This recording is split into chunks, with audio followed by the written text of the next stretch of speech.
अस्सलाम वालेकुम, आप देख रहे हैं की न्यूज HD में। हूं हारिस अली शाह गिलानी। खबर शामिल करते हैं साहिवाल से हमारे नुमाइंदे अली हसन कसूरी की रिपोर्ट के मुताबिक थाना सिटी पुलिस का मंशियात फरोशों के खिलाफ क्रैकडाउन जारी।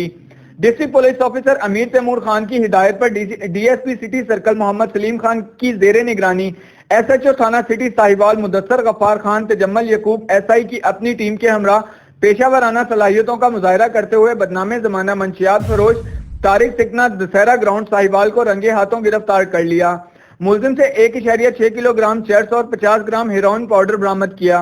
इस मौका पर SHO थाना सिटी का कहना था कि इंशाल्लाह हम मंशियात फरोशों और जुराइम पेशा नासर को टफ टाइम देंगे। ऐसे पुलिस अफसरान काबिल तारीफ हैं जो दिलेरी और जज्बे से मुआशरे के नसूर और जुराइम पेशा अफराद की हौसला शिकनी करते हैं।